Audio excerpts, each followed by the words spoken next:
अरे बहू रानी तो सारा सारा दिन कमरे में बंद रहती है, कोई काम भी नहीं। मैं तो बोर हो जाती हूँ, क्या करूँ।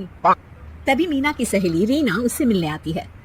अरे मेरे घर का भी यही हाल है, बेटा ऑफिस और बहू कमरे में बंद, समय काटे नहीं कटता। लेकिन अब सच मानो तो वक्त ही नहीं है कि वक्त से रोटी भी खा लूं। अरे बहन मुझे भी बता दे कौन सा जादू चलाया है, मैं भी अब जिंदगी के बचे कुछ दिन आराम से काट लूं। दीवारें देख देख कर तो बोर हो गई हूँ मैं। रीना मीना को एक स्मार्टफोन देती है। ये ले, ये है वो छड़ी जो जादू करती है। इसमें मैंने तेरा फेक बुक अकाउंट भी बनाया है, एंजल प्रिया के नाम से। बस अब यहाँ दोस्त बना और सबसे बातें कर। सास को पहले तो उतना समझ नहीं आता है, लेकिन धीरे धीरे वो उसकी आदत डाल लेती है। माँ जी जल्दी से खाना खा लीजिए, मुझे थोड़ा काम है। अरे तू जा, मैं खा लूंगी, अभी वक्त नहीं है। और सासू माँ मोबाइल में मुंह गड़ाए जवाब दे देती है। बहू समझ ही नहीं पाती और वहाँ से कमरे में चली जाती है। अचानक सास को किसी प्यारी पिंकी की फ्रेंड रिक्वेस्ट आती है। अरे वाह, ये तो कोई प्यारी सी लड़की लगती है, बात करती हूँ। सास फ्रेंड रिक्वेस्ट अपनाकर बात करने लगती है।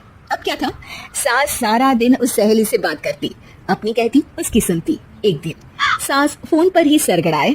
अरे बहू जरा मंदिर के लिए थाली सजा दे, आज कीर्तन है। बहू फोन पर किसी को मैसेज टाइप करती कहती है, माँ जी क्या है, अब मुझे क्या पता कि आपको कौन कौन से भगवान की पूजा करनी होती है। तभी सास के पास कोई मैसेज आता है। अच्छा अच्छा ठीक है, रहने दे, मैं ही कर लूंगी। अब मैंने मना थोड़ी ना किया है, कर देती हूँ मैं।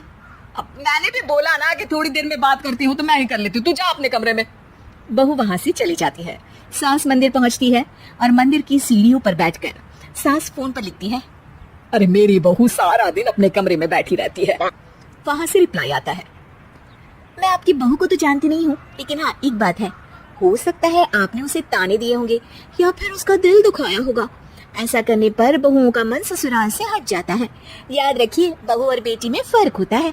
सास घर जाती है और बहू से बड़े ही प्यार से बात करती है, उसके लिए खाना बनाती है, उसे गिफ्ट में साड़ी भी देती है। जिसके बाद अगले दिन, माँ जी चलिए आज मैं भी आपके साथ मंदिर चलती हूँ, आते वक्त भोले भैया की गोलगप्पे खाकर आएंगे।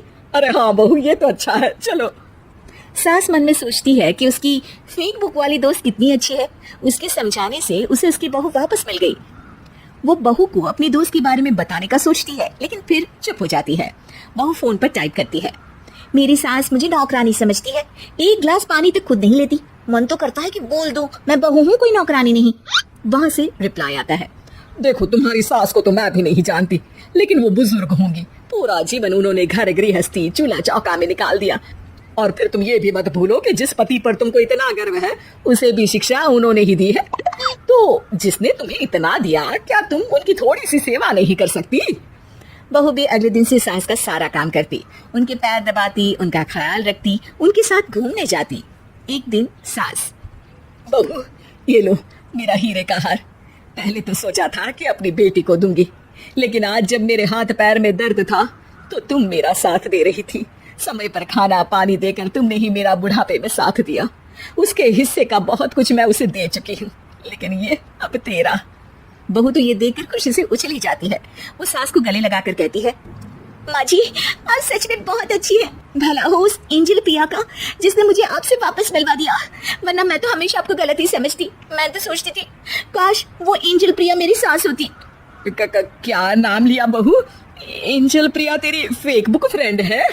हाँ माँ जी, वो बहुत अच्छी है, उन्होंने ही मुझे बताया कि सास की कीमत क्या होती है। अरे बहू कहीं तू प्यारी पिंकी तो नहीं?